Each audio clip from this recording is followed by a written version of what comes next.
Good morning, everyone. Well, at least it's morning where we are. We'd like to thank you for being here, and we'd also like to thank the hosts at the University of Western Australia and acknowledge that the ISSOTL conference is being held on the traditional lands of the Whadjuk Noongar peoples. We're joining you today from Amiskwichi Waskahegan, colonially known as Edmonton, Alberta, Canada, on Treaty 6 territory.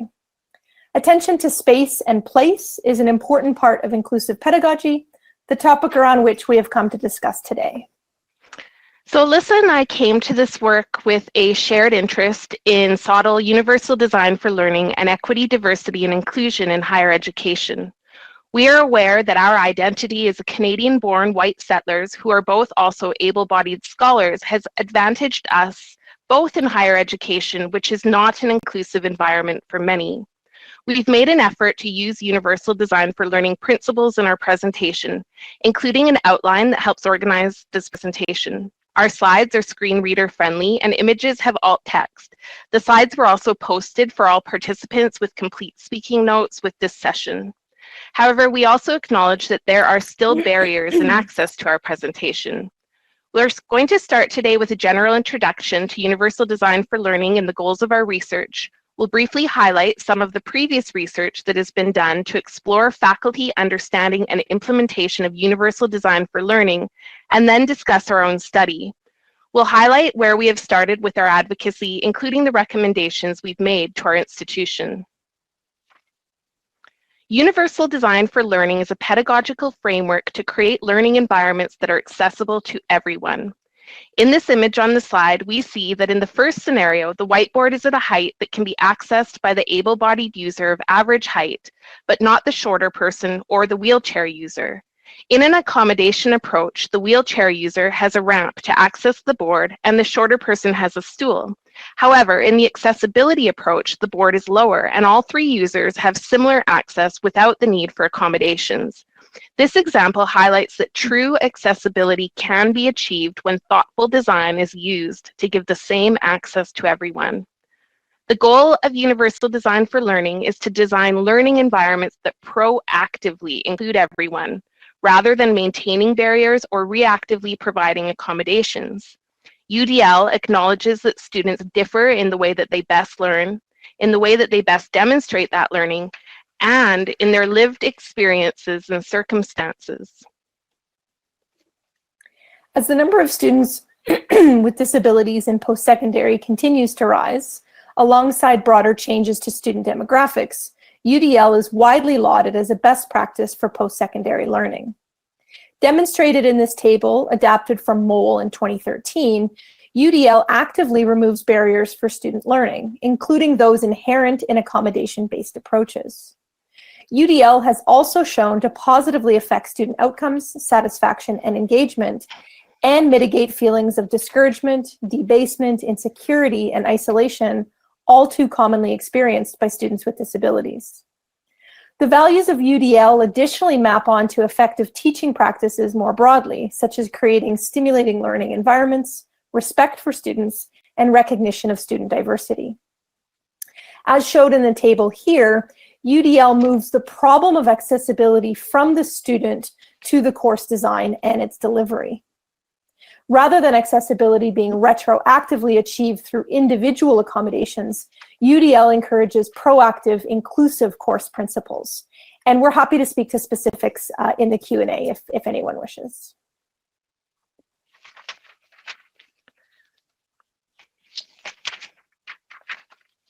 So our goals for this project were threefold. First, a study to explore understanding and implementation of UDL at our institution to identify both bridges and barriers to broader implementation. Second, this research was an opportunity to enter into the extensive international dialogue around UDL, including being here today. Third, we wanted to use this research as a platform to lead up at our university to advocate for institutional change and broader implementation of UDL. In their manuscript leading up in the Scholarship of Teaching and Learning, Miller, Young, and colleagues describe the ability of SoTL scholars to influence decisions and to affect change in their local environment and more widely. Accordingly, SoTL research on UDL creates an opportunity to advocate locally for greater implementation of these practices, while also bolstering national and international dialogue and understanding. At the front line of higher education, faculty are uniquely positioned to implement the UDL practices necessary for inclusive learning. Previous research has been done to explore faculty understanding and implementation of UDL. This research has been done almost exclusively in the US and also almost exclusively using a survey-only approach. Some of the key findings of previous research include that most faculty do perceive value in inclusive teaching. However, faculty also experience barriers to creating inclusive learning environments. Commonly identified barriers include a lack of opportunity to learn. However, even when opportunities to learn are provided to faculty, a lack of resources combined with intensive workloads can prevent them from implementing change. What is clear from the literature, and with which we wholeheartedly agree, is that lasting, meaningful change requires a systemic, whole-of-university approach, one where the value of UDL is embedded within the structure and culture of the institution, rendering it central and not superfluous to its day-to-day workings. This approach must both engage and support faculty in making the shift towards a more inclusive pedagogy. We conducted this research in the 2019-2020 academic year, and we finished collecting data in January of 2020 before the pandemic.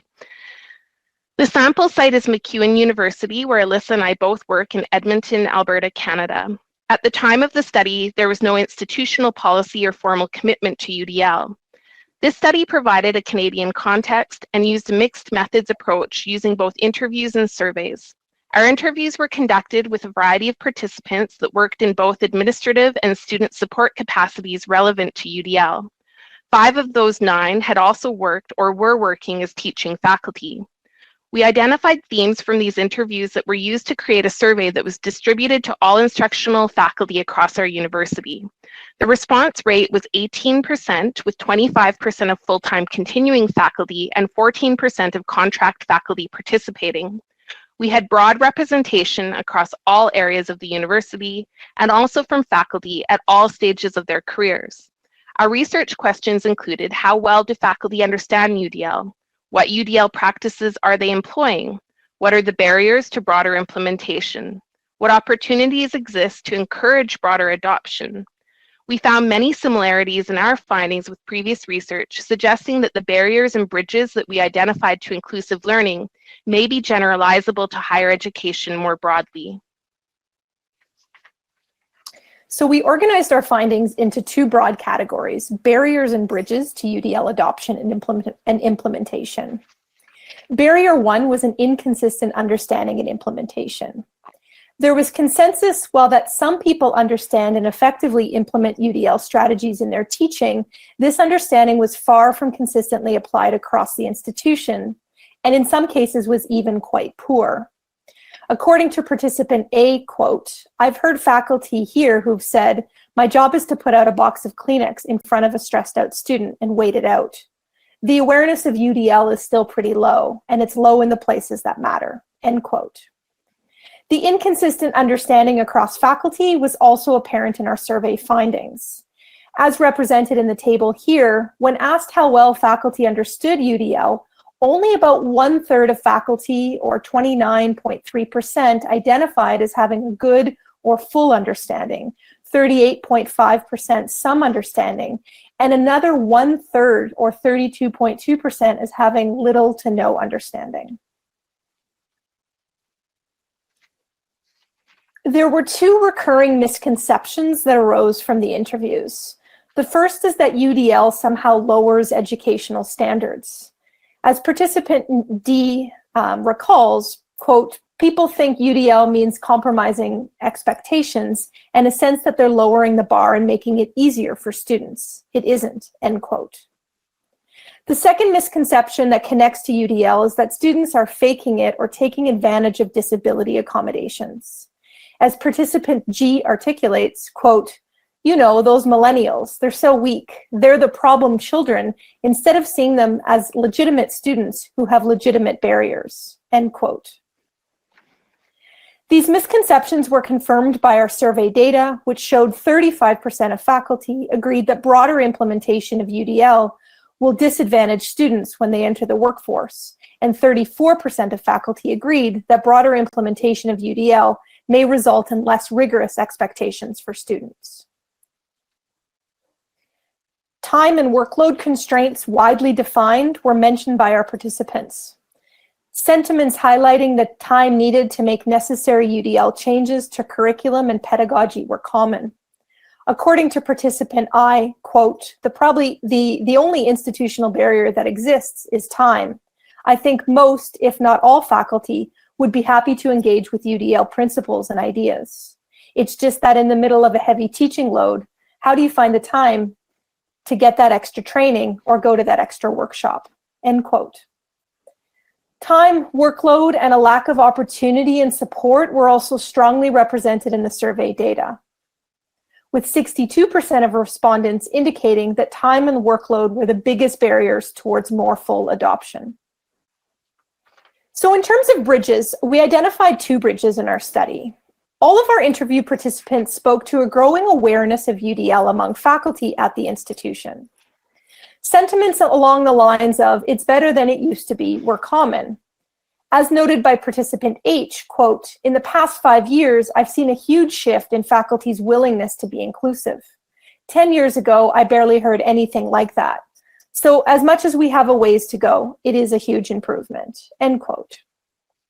Another identified bridge was the importance of faculty and institutional champions in promoting and advancing UDL issues on campus. According to participant B, quote, there are some really strong champions that have made sure that UDL principles have been top of mind in anything that the institution has been talking about or doing, end quote. And champions included faculty, administration, and staff across the campus. So when Alyssa and I started this project, Universal Design for Learning really had virtually no institutional profile at our university. So first and foremost, what we need to do is build awareness and develop buy-in amongst both faculty and our administration. So I'd say right now we're at the planting many seeds and hoping that enough take root stage of change making. This started for us even in the planning stages of our project, where we had the opportunity to present our plans for this research study to our upper administration and key stakeholders before we sent out our survey and basically get their support and buy-in. The survey and interviews themselves also contributed to raising awareness about UDL at our institution. We had colleagues comment that simply participating in the surveys and interviews made them more aware of UDL and want to learn more. We have presented internally in a wide variety of forums and been featured in a number of internal communications. So essentially what Alyssa and I have done is sought out every opportunity possible internally to share our study. And when we do that, we also make an effort to add on strategies and recommendations and to lead up. Most promisingly, we put together an executive brief about our findings and presented it to our university level teaching and learning committee last spring. With the support of our provost, that committee has agreed to take on the work of advancing UDL institutionally. So this scholarship of teaching and learning study has opened a lot of doors for us and provided institutional evidence that we can use to support specific recommendations. We hope that by continuing to plant these seeds, we will raise awareness, build relationships, challenge the status quo, and influence decisions to encourage a greater commitment to UDL implementation at our university. In addition to advocacy at our home institution, in a forthcoming publication, we also advocate that post-secondary institutions adopt both bottom-up and top-down initiatives. Many institutions, including our own, overwhelmingly rely on bottom-up approaches to UDL adoption, meaning it is up to individual faculty members to learn about and implement UDL strategies and seek out educational opportunities. While bottom-up strategies are an important piece of UDL implementation, on their own they are insufficient. A strictly bottom-up approach fails to address all faculty. As we know, it's often people who are already engaging in inclusive pedagogy that seek out further training. And moreover, those that need it most, in other words, those with ableist attitudes or practices, don't attend training opportunities. As one example from our home institution, of the 9 optional UDL training sessions that were provided in 2019, only 64% of participants, which is across the whole university, 64 participants, which is roughly only 6% of total faculty across the institution attended. A strictly bottom-up approach also fails to address the time and resource constraints widely noted as significant barriers by faculty towards UDL implementation. Targeted bottom-up strategies, such as those identified here, and I think, Melissa, you might have jumped, yeah, perfect, ahead to the future slide here, we contend would augment UDL awareness and implementation. Sample bottom-up strategies can include providing diverse learning opportunities to faculty, such as face-to-face, online, synchronous, and/or asynchronous sessions, simplifying UDL implementation, such as sharing easy-to-adapt UDL strategies and design templates, and connecting early adopters through learning communities or brown bag lunches. A top-down approach, in contrast, nests the values of UDL within the institutions and its organizational workings, what Lowry and colleagues refer to as a whole-of-institution approach. Some top-down initiatives, including formalizing UDL policies, such as mandatory statements for course syllabi, mitigating time, workload, and resource barriers, such as through UDL instructional assistance, identifying institutional leaders, such as deans and chairs, and empowering them through training, and finally, acknowledging and rewarding UDL design through annual reporting and/or teaching awards. While some of these top-down initiatives have budgetary implications and may thus be avoided by austere post-secondary environments at the moment, many of them also do not. Our research aligns with others in that some top-down strategies are needed in order to shift the institutional culture around UDL. So as the work of J. Dolmage and others have shown, universities are often built on foundations of ableism. And given the growing body of research, we can no longer ignore the ways in which our classrooms may actually perpetuate these inequalities. UDL has existed for 30 plus years, largely at the margins of post-secondary education. But in the words of one of our colleagues, quote, "Perhaps the time for UDL has finally come." End quote. While distinct movements, UDL and EDI initiatives complement one another. UDL also maps effectively onto flexible learning environments required by the pandemic, and its guiding principles are also applicable to hybrid and online pedagogies. While we collectively may not know how to deal with the many uncertainties that surround changing post-secondary environments in the 21st century, we can at least ensure that ongoing advocacy and awareness about accessibility and inclusion in the classroom remain a big part of that conversation. Thank you, and my apologies if my audio cut out at all there. I'll just add before we turn off the slides and take questions that we do have some select references, there's image credits, but these have been posted, so if anybody is interested in some of the recent literature that's related to this talk, it's in the slides. Thank you. So we're happy to take any questions if you want to post them in the chat or unmute. Alyssa, do you want to turn your, oh, there you are.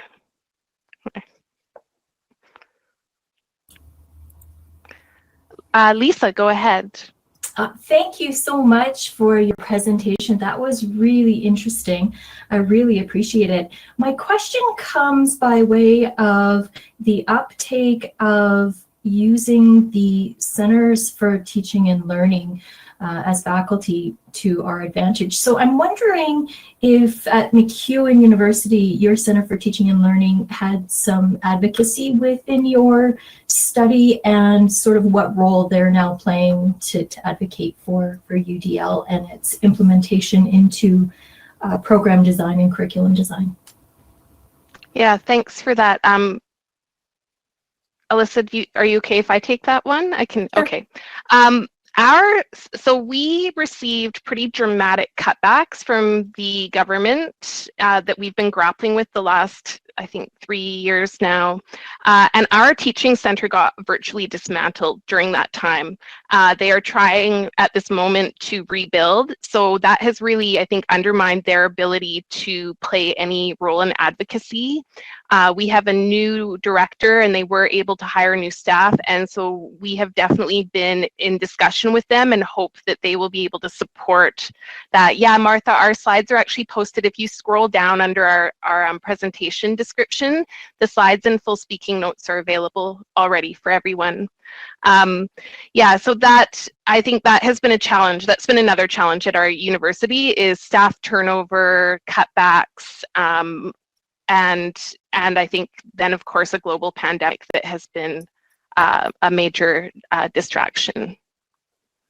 And I'll just add quickly to what Melissa has spoken to, that our Teaching and Learning Center does offer opportunities, but again, those are typically optional. And as I mentioned in a few slides previous, that the uptake on these are really quite low. Now, of course, they're very supportive of the initiatives that we've done. And one of the things that we're continuing to work on with them is sort of maybe targeting some of those misconceptions or misunderstandings of UDL. So trying to use our research to maybe bolster or target some of the optional sessions that do exist. Mm-hmm. Hopefully that answers your question. Yeah, and I think just briefly, like one thing we found is from our kind of study is training sessions that can really focus on things faculty can do that won't take a lot of time. Like, I mean, even a session that says UDL that won't take very much time might be one strategy, or sessions that target those misconceptions. I think there could be value in that. Robin has a question. She said, I'm wondering if you have any observations about how the pandemic has impacted the findings you shared about UDL barriers and bridges since the research was conducted pre-COVID.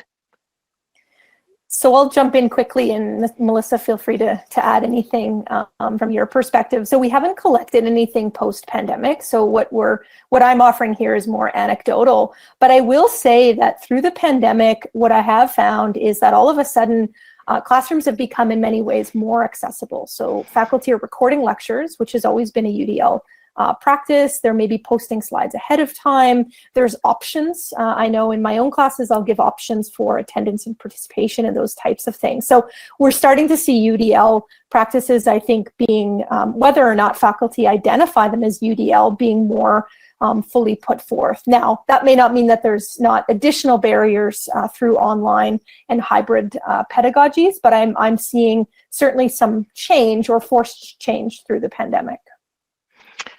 Accidental UDL. I love it. Yeah, I would agree. And I would say maybe add on too that a lot of my colleagues that were maybe more likely to push back about universal design for learning have suddenly learned a lot of technological skills that can create more options and flexibility. So I think that is a huge opportunity. So I think there's a real opportunity right now to advance universal design for learning at institutions that have maybe lagged behind in its implementation.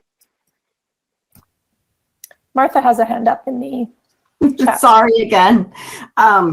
So I'm sort of in the same position you all are in, where we have folks who have gotten the, I love this accidental UDL term. That's great.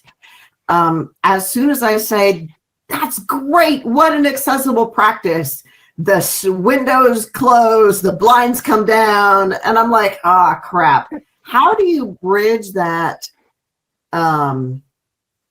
sort of that understanding gap between the accidental UDL and, look, this is really good. You don't want to go back to the way things were. You want to keep doing these things. I know it felt like a lot of work, but it was worth it. How do you bridge that gap? I think this is what I found. It's like, be vocal and say it over and over again, and so I find with my colleagues, I say, oh, you should think about this. And at first there's that reluctance, there's that kind of, I'm not sure. And I just find you keep saying it, And then when they start saying it, you say, great job, like that positive. I mean, it's like with our students, that positive feedback, you celebrate that your colleagues are getting on board, you talk about them, about your teaching, you engage them, you all get excited about what you're doing. And next thing I know, our department has this ongoing Teams chat. And like yesterday, one of my colleagues, who I swear for years has pushed back against these conversations when I bring them up, was like, sharing all of these inclusive practices that he's using in his classroom and how well it's going for him. And he actually said, I forget who suggested that. And I was like, well, I'm just going to, he's like, I forget who suggested it, but I've started doing all of this stuff. And I was just like, that's amazing. It's so inclusive. And so some people, I think, take longer to socialize themselves to these kinds of pedagogical shifts. So I think you just keep trying. Alyssa? Yeah, I think naming it is a big part. So constantly normalizing and naming it and making sure people understand what UDL is, because again, it's an acronym. It may be confusing for some folks. The other thing that I find really is useful is reminding your colleagues that UDL practices actually save you time and energy. So as soon as I started recording and posting lectures, you don't get the what did I miss in class, or the student that comes back at the end and saying, I want another option. The options are there up front. So I think, encouraging your colleagues to kind of adopt it for reasons maybe outside initially of accessibility issues for things that they see in their day-to-day or week-to-week hours and those types of things. I think there is some uptake, but that herein lies is some of the things that we're continuing to try and get through, is that barrier of adopters and those that are still pretty resistant. Thank you.